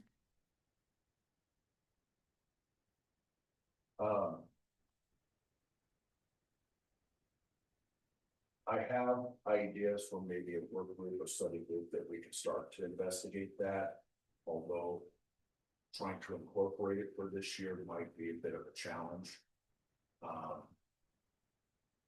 We could also possibly look at that as we look at our LCAP process. We could possibly incorporate that in terms of some of the goals of our LCAP process. That would be Things of good. that nature. So perhaps as Terry starts working on her presentation to show to community members, we can start doing that. Maybe we can work that piece into the LCAP process. Again, it's How do we reflect this focus in these goals? how I reflect. How do we reflect the fact that we will be focusing on figuring out what is the right metric and tracking that metric in this sea of metrics into your focus for the year?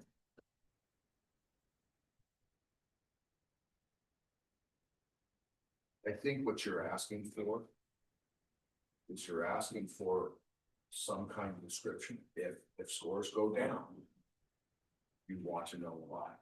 If scores And go up- address it. Yeah. If scores go up, that's great. We definitely want to understand why. But again, there is a difference in importance of when they go down versus when they go up. When they go up, you want to learn from it, but all is good. When they go down, you're more concerned. And say that attempt to do that. And those are questions that I asked Terry when she gives them to me and I've been out there for a year now, as far as why she thought something happened a certain way. It is in a school with multiple variables and challenges with young people. Sometimes it's hard to explain why a number went down. It could have been a bad day. It could have been unrest on the campus. It could have been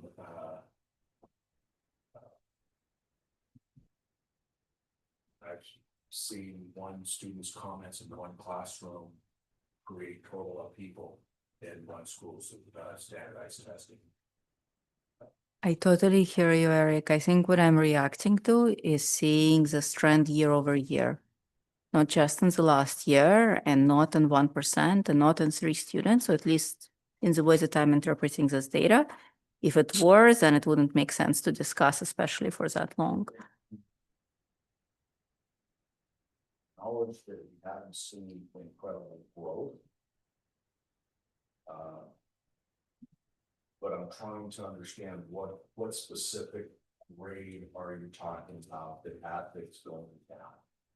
Well, multiple. If you take a look at the first page, SBAC, ELA, and if you look at the breakdown of different populations, So yes, this do is we the most use productive to do right standardized now. tests? Also, can we use standardized tests? Because I think it's confusing to most people because they think we're talking about GPA. And I agree, I think GPA is important. I think the problem is right now, we don't have grade alignment, so measuring GPA may not actually be Exactly. good. So I think it's sort of this multi-pronged, multi-year issue where personally, I would like to align grades and then we can measure GPA because we know that it will actually measure accurately each student's performance. Because if we don't have grade alignment, it could be that Lucy is taking the same course and doing the same work as Claire, and Claire gets an A, Right. and Lucy gets a B. You know, that can happen. So not to pick on both of you, but you happen to be here, and I'm sure you've heard from your friends that that's happened, right? Your friends say they put in the same effort and they get different grades from different teachers. So until we resolve that, I think it's hard to, with fidelity, say, yes, we are accurately measuring our students' performance. So I think for me, that's a problem for like year 2 or year 3, where we can, because after all, the grades are, you know, students get multiple grades over 4 years, and actually that's what colleges look at. And you know, any vocational school or any other system, they don't look at your CAF score or your CAS score. That's, and I want to ask actually Lucy and Claire what they think, because they're the students here. What do you think is a measure of student success since you're here? I would like to say that in general, I believe that a GPA is a graded determination of a student's success, because to get a GPA and to get an A in a class, you do the homework and the participation and all the 10 tests in 1 year. But the SBAC and the CAS sometimes is just looked at as like one test for the school. And sometimes when we're told to do a school test, it's like, oh, how's it gonna, if it's not gonna affect our GPA, then it's not gonna be seen by colleges. And so sometimes students maybe don't take as much time to look at the school tests, I would say. And so I think the GPA is, for me, the most important factor as a student, and going through all the work that you have to put in for all of your 7 classes for each year for 4 years. I agree with Claire. In regards to stats, I do think GPA is one of the highest in regards to how it determines how well a student is doing.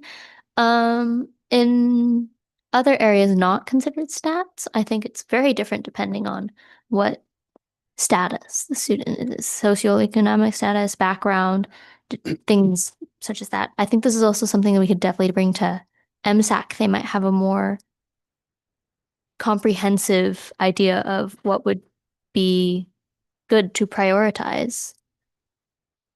So, Okay, are you ready to move on to your next? Sure. Olivia? Vadim, did you want to say something? It sounded like.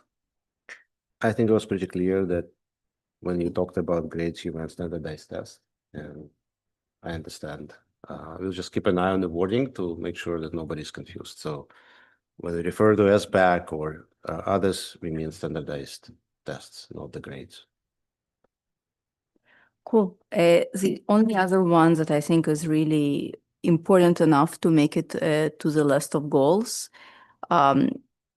is really realigning the board on its goals and having a metrics framework. We've talked about it multiple times throughout the year, and this discussion is, in my mind, another symptom of not having the metrics framework. And so I'd like to make it part of the goals and part of the focus for this year to really get us all on the same page. What are the board goals and what are the metrics we use to measure them?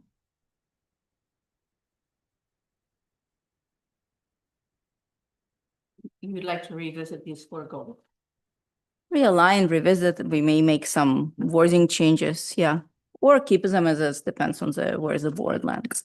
But the metrics are critically important because right now these are not SMART goals, they're just general descriptions. And CSBA best practices is actually make board goals SMART goals. And of course, we've talked about it multiple times. This was part of the evaluation and the ask for year 2 focus. So not a new thing.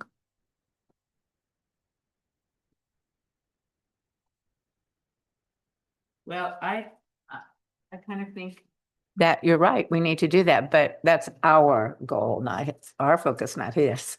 We need to work together on that with input from him, and he needs to proceed with the operational things like these. That's a good point, but I think the metric discussion is probably one that's involving Eric more.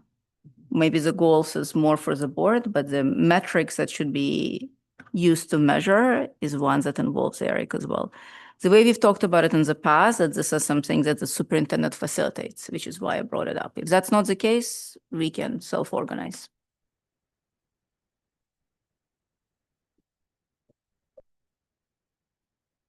It would be something that the superintendent facilitates if all 5 members or all currently 4 members want to revisit those goals. That is something that we can do. Just like last year, going to trustee area boundaries was not a focus. It was a task that we did. That would be a task. Completely fine. We didn't get to it throughout the year last year, so I'm looking for assurances that we would get there. And this, Again, that would have to be a board decision as to whether or not they wanted to revisit those goals and either revise, realign them, whatever. That would be a board group decision. I'll leave it at that. that makes sense, given that it showed up multiple times and was part of the evaluation. I do think that we should figure out how to do that. If that means bringing it to the agenda and having a discussion, completely reasonable. Yeah.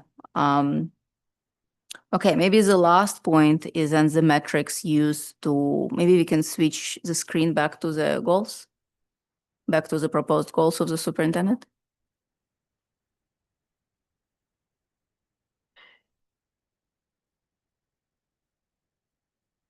Yeah, so right now, the way that the metrics are framed to measure progress against these are all focused on only one population of students, as opposed to measuring for all different segments of students and making sure everyone is doing well. So that's the other piece.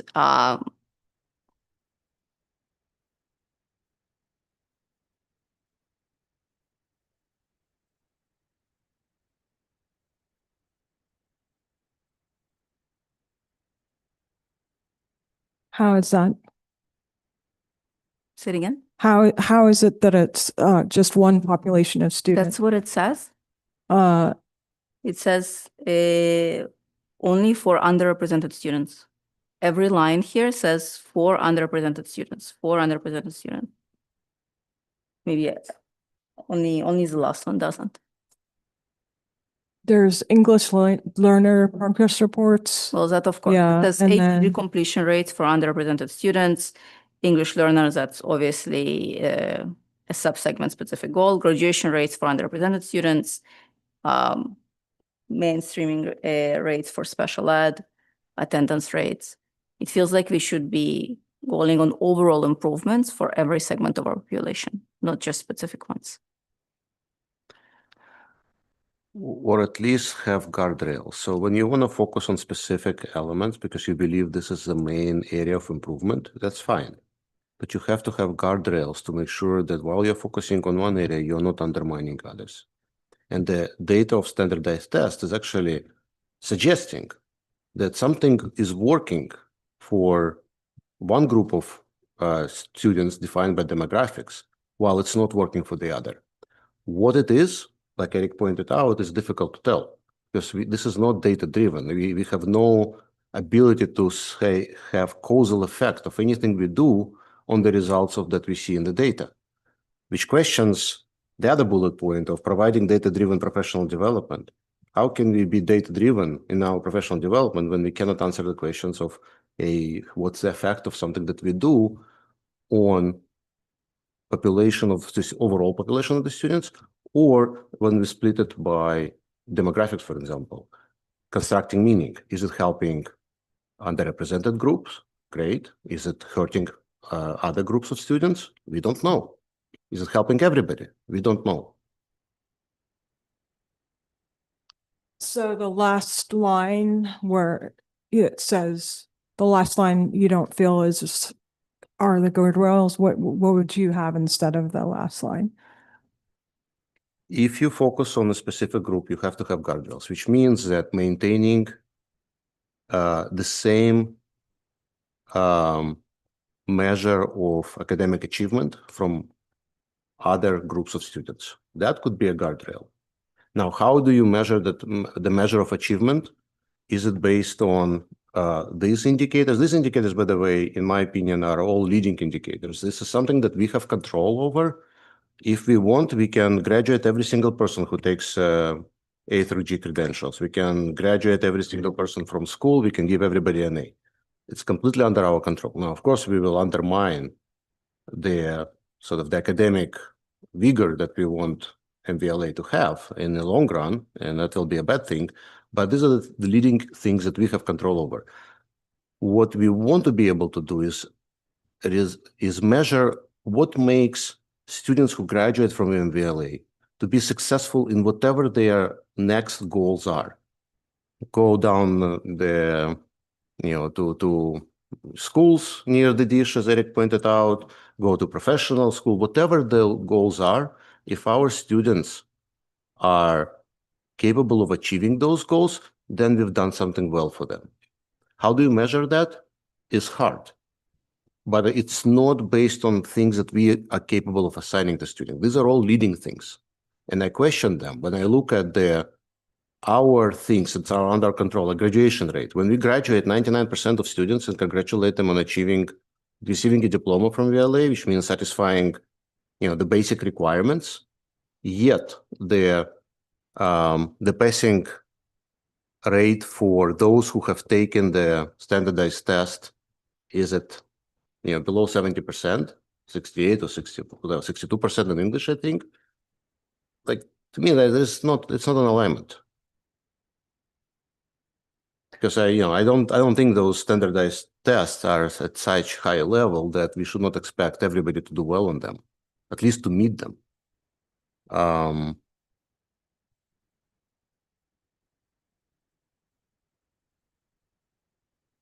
Okay, well, I think if you're looking at student success, I think it's A through G and GPA. I mean, the students just talked about GPA, and then also both of them, I'm sure, are completing their A through G requirements, which is sort of what you need to progress, to have the opportunity to go to college, whether you choose to go to college or choose another path in life. But it gives you the best opportunity to succeed. The students actually mentioned something interesting that caught my mind. And do tell me if I misinterpreted what you said. You talked about the amount of homework that you have to do. You associated the value of the GPA that you get, which is kind of a reward, right, from your teacher, based on the amount of work that you have to put to earn that. If all of a sudden we make it easy, that value is gone. You can still get the same reward for a lot less work. If you remove homework, for example, completely, would you still associate that achievement and be proud of what you have been able to accomplish without the same level of effort? And we've talked about the discrepancy in the grading policy that we have. So it's really, again, it's a leading indicator. We can use our own data, yet without correlation to some form of measure of achievement that we have no control ourselves, yet we hope to impact. It's really difficult to congratulate ourselves on, achieving whatever the result. I'd like the students to be able to respond to that since you addressed them. I think definitely having a level of academic rigor is an important part of what we consider to be a high level education environment. We definitely should have some level of academic rigor, but it's also true that the amount of effort that a student can put into their school depends on a lot of existing factors that may not be completely represented by how much homework they can get done or what their GPA is. it's not just school that you have to consider, it's everything that makes up a student's life. So while I think GPA as a general rule is an excellent method of measuring a student's effectiveness or success, it's not the only factor, and it's not just statistics that we should necessarily look at. I think that was great. I don't really have much to add, but I would just say that, yeah, as we know now, GPA does not encompass everything, but I think compared to standardized tests and other ways that we look at academic excellence, it's definitely the one I think that's the strongest, because all of them take into consideration the factors. But if you had to pick one as the most crucial, for still going back to that, I still think that it's the most effective. Thank you, both of you. Okay, so are we ready to, was that your, One more comment. okay, one more comment, great. If that's the case, should this list include GPA? So I guess my question is given that we are working on grade alignment, is that something we want to do now or we want to do in the future when we know for sure that, you know, every student is being graded in alignment with every other student? So we're comparing apples to apples as opposed to teacher A is a hard grader and teacher B is not a hard grader, which see. I've definitely heard anecdotally. So there clearly isn't grading alignment and it means a variety of things, right? Like some teachers give a lot of homework and they insist on doing homework. And homework is great, but I think you need to do the amount of homework you need to do to succeed in the class. So I think MSAC actually should come up with, since I'm no longer a high school student, but I remember being annoyed myself at like teachers who required X amount of homework when I could do I could do a lower amount of homework and still learn the material. So I think figuring out what grade alignment would look like, what is fair, and what would serve all students, given, as Catherine said, we have a huge variety of students, so we need to serve all those students. And that's a tall order. And I think MSAC has those variety of students. And I think honestly, also, I think teachers would probably hear it better coming from students than it would be from the board. So I think if students were come to the board and say, these are the things that are important to us, I think we would hear you, I hope. And then hopefully teachers would go, yes, we heard it from students. And since you're in their classrooms every day. I think that's the session we had right before the year wrapped, where students actually came in, talked about sort of the differences in grading and the improvements they'd like to see. So certainly that was a very important session, and hopefully, sort of the teachers and the staff and everyone has heard that. I would say that since we have thousands of students in the district, GPA is still a good metric to monitor for now, with the understanding that it's not perfect and that we will improve it, hopefully throughout the year, given the goals that we have here. So I would still add it. The differences in grading among teachers is not relevant to the GPA as an indicator, for as long as it's consistent. If tomorrow you do something that drastically changes the way teachers grades, then you need to re-baseline. But the fact that different teachers grade differently doesn't have any impact on these key indicators. Does that make sense? It does on the GPA. It does, yeah. So But you are taking an average, right? You are looking at the average. You will still have the issue. It's a separate issue where the teachers grade in whatever way. For as long as it happens consistently over period of time that you're comparing the data, whether it's yearly, quarterly, or whatever it is. If it's consistent, then the absolute numbers are irrelevant. You are looking for the pattern and the difference. If tomorrow you all of a sudden start instituting a different grading policy, then you reset that baseline. You can no longer compare. You start from new baseline and then you see how it changes over time. But the actual grades are less relevant. It's about the That changes would in be the true if GPA. The teaching assignments were constant. Teaching assignments are not constant. You have retiree, we're Mhm. losing some Yeah. incredible, we're hired, what, 6 English teachers this year across the district? They may come in with different practices. They're replacing 6 others, or they're adding to that. So I would agree with you on average. However, we can't guarantee constants in terms of the same teachers teaching the same number of sections to students and so on and so forth.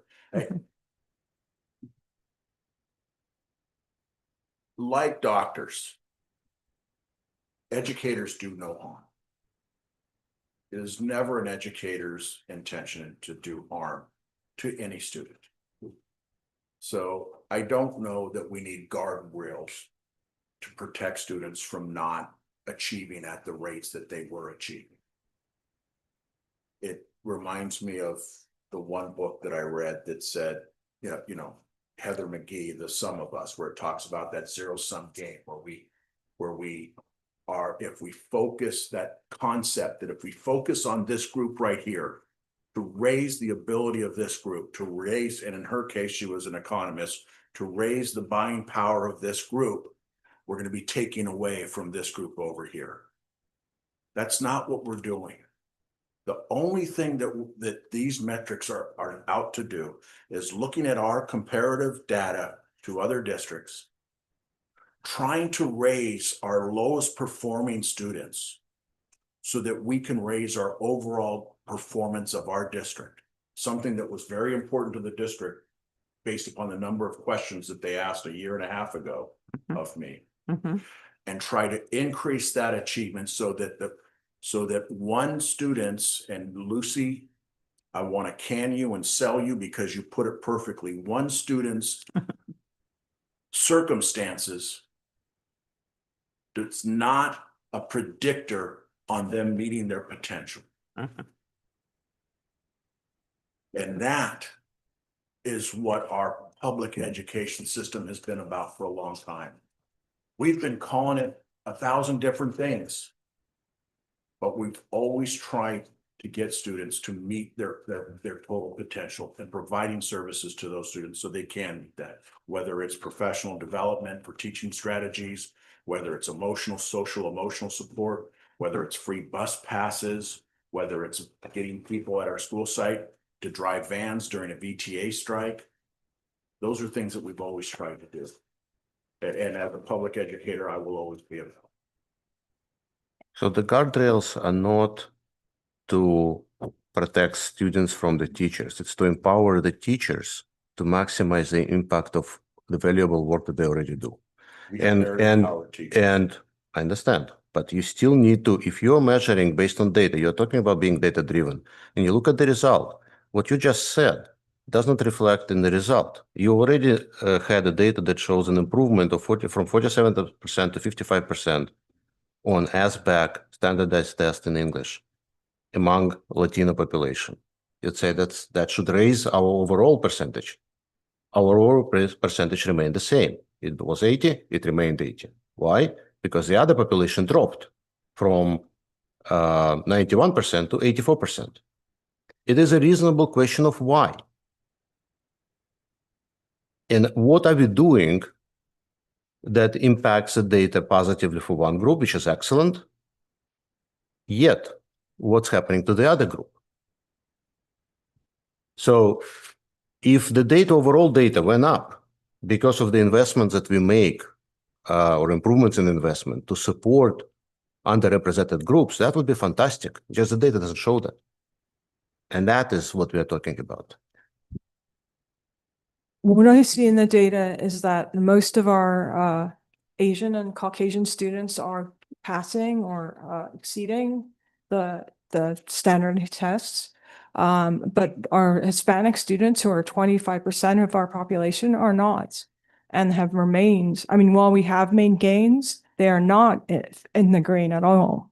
And that would be, to me, being a a high performing district. And that would actually raise our scores significantly, because while we have made strides, we have not gotten anywhere near where we need to be in terms of and that would actually raise our scores much better than if we than anything else we could do if you're just focusing on the overall score.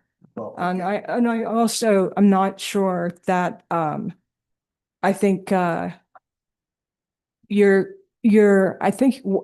your question seems to be that by focusing on the students that are actually not performing well at the moment by almost any metric that you can measure, including GPA and A through G completion rates, that somehow our students who are performing well would not perform well. And I'm not sure how that would happen, because you're saying the teachers wouldn't be empowered to teach those students. I think our teacher, I mean, we've seen our teachers, they're very passionate about our students.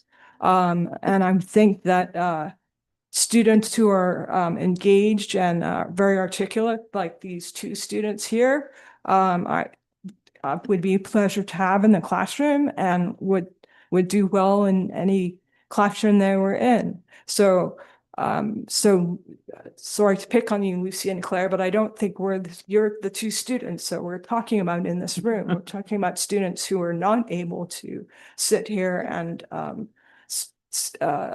who are not completing their A through G. I'm sure both of you are well on track to completing your A through G and are going to graduate and do well. Otherwise, you wouldn't be here sitting in these seats, which are elected by your peers. So I think to Catherine's point, we want to be number one. We've said this, right? We want to be number one, and we can be number one by raising the scores of the people that are doing the least. And that's also the remit of public education, is to serve all students. Okay. Since we've been going on and on about this, and we've added a couple more things that we should discuss, certainly in the future, maybe we want to readdress the goals or not. The big ones there. I voted for those goals. I like them pretty well. The top four.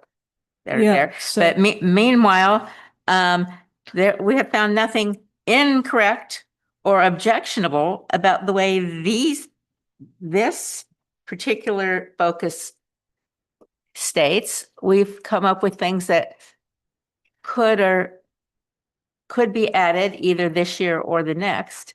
I would propose that we agree with the superintendent's focus for the year pending a review at midterm, which would be like December or whatever for the semester. It's a fair Okay. compromise. Do I have a second? You could second. Okay, I'll second. We might not get a vote, but we'll see. Okay. All right, all in favor? There's two of us. Okay, so all opposed? Okay, abstain? I guess I'll oppose because I'd like to see some improvements. Sorry, it took me some time to think. Okay, Okay. Well, so it didn't pass. So okay. we're done though. We're moving on to the next item on the agenda. Well, so what does that mean? It didn't pass? But she's a no. Or it was 2-2? Yeah. Impasse, what does that mean? That- Since normally we would be there would be 5 board members, so I know. they Well, would then pass or fail. It fails. You either, It fails. It fails. Okay. All right. So I think in fairness, we should bring this back then in October when Esme is here, so we can discuss it again. And also, as far as the goals go, I think to be fair, since they are 6-year goals, we should discuss if we want to revise them in October when Esme is back as well. So that moves brings us to board operations, board suggestions for future board meetings. So we talked about board goals in October, and then also bringing this back again in October so that you can have a second round and see if you can get it passed or at least you'll get a definitive answer, right? Given some of the comments, let me play around with it and Okay, we can potentially bring something back that we can live with. okay. That would All be right. great. Thank you, Eric. All right, great. Okay. Any other board suggestions? We do have a running list already from before. Yeah, We do have a running list. There was a question regarding at the ethnic studies question that we wanted to look at that a little bit before October. I just need a consensus from the board. Are you looking for a recommendation from admin? Are you looking for a recommendation from teachers?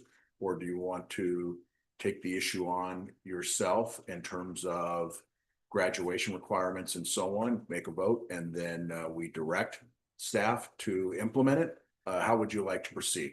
That will dictate the timeline. Obviously getting our classes settled and everything else like that, but I don't want to burden our teachers until maybe third week into the school year before we start convening some study groups.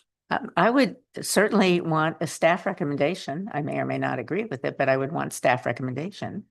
And I would like it with maybe more than one option.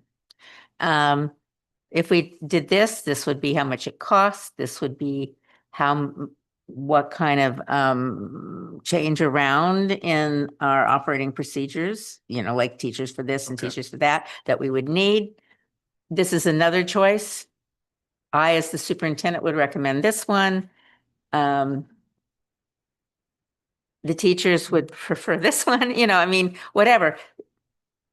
Not that we want to vote between you and the teachers for this, but you know what I mean? Just a couple different options that we could pick. You don't even have to tell us who liked which option better. And then the board can pick which option they like better. The teachers that design the class would be the curriculum experts. The impacts of those recommendations would be our responsibility as district managers. Yeah. So just come up with a couple of ideas. I mean, not ideas. We've heard plenty of ideas from the public. Are we okay with letting the teachers get their classes running 3 weeks before we convene them? Is that all right? I would like to wait until Esme's back to make any decision. But we yeah. can start looking at it. Esme, we can let her know, Yeah. watch this. Sure. So that way, that'll be her first meeting back and make her vote for it. I would like to, I would definitely like to have the teachers lead this. They're the ones teaching the class and they are the ones that are invested in it. And so if it's not teacher led, I don't think it will be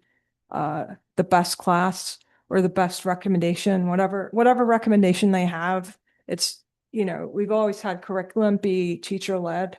And I don't, or Terry has led it. So I think, she does represent the teachers, but I think we need to have the ethnic studies teachers here as we did previously, if they're going to recommend whatever they recommend, if it's different than what we have now. But I think that's how we've always done things, right, Catherine? Is the teachers have recommended the curriculum. Well, yeah, except for I'm asking for more than one recommendation. I'm asking for a choice. Okay. And some pros and cons of picking this choice versus that choice. That's very clear. Yeah. But I think the important part is that you do want us to jump on this. Staff when it's and look appropriate, at it as so soon that as we can- possible. Yeah. We can look at this, as Okay. soon as possible so that people can make whatever preparations that they need to calm Mhm. either anxieties and then also Mhm. sure different members of the public will want to chime in across the board. So just since this is a really hot topic, Vadim, do you agree that you want a choice? A choice. Yes, I'm just going to ask both you and Alex so that we have consensus on this issue or not. So I welcome teachers' input for sure. I want to make sure that we don't run into a situation where we again face this is too difficult to implement given the time constraints. And it is not possible, I think, for us to identify what the time frame is. So it's, Eric, up to you. But my expectation is that we will be able to make a decision on how we want, if and how we want to make changes. So those changes are applicable for the 26-27 year. Now, recommendation for what kind of changes? I would actually like for the board to propose, perhaps separately from the teachers, and see how we can align.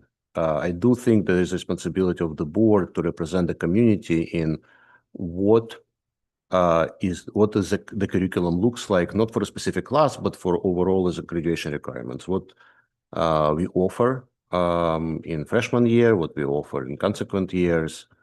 So that is something that I would definitely like to have. I think the board should have a say in it.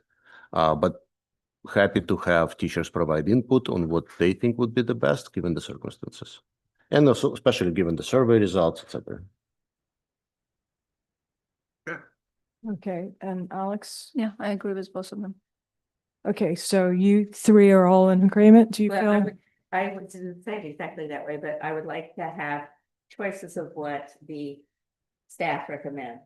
for us Okay. to Different consider. options. We can have our opinion too of what we would want to consider, and hopefully they'll mesh at some point. Yeah, different options for the staff to outline and hopefully Okay, what they so I heard think- here as part of the discussion. Okay, so I think what I'm hearing from, I just want to make sure because I think it is important that we have at least a majority of the board agree. So what I'm hearing from Catherine and Alex is you would like staff to present options. And I think I agree with that. So that is what we're going to go with, because that's three. Okay, great. Thank you. But Deem's input is also important, right? It is important, but we need to make a decision. So Graduation requirements are the purview. right. Yeah. Yes, but that's what he said. That's what he said. Right. Absolutely.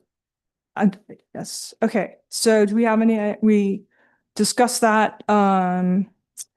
So we're ready to move on then to 14.2, communications correspondence. Okay. Any legislative updates? The legislative update that I will talk about is that the final budget was passed by the state legislature. It's different from the legislature's proposal is there is $1.3 million of one-time money that is fully discretionary that we stand to gain from this one-time budget. We will be working with administration as to how that money is going to be spent. We will be coming back to the board with that plan so that you will see that we do have a plan for that one-time money, so it just doesn't fall to the bottom line. There are some challenges right now with some of the increased assessed valuations locally that our business office, specifically Mike and Elvis, are monitoring. And so we may only come up with a plan right now for a portion of that 1.3 so that we can make sure that we are safe for next year. And that is really the only legislative update. Okay.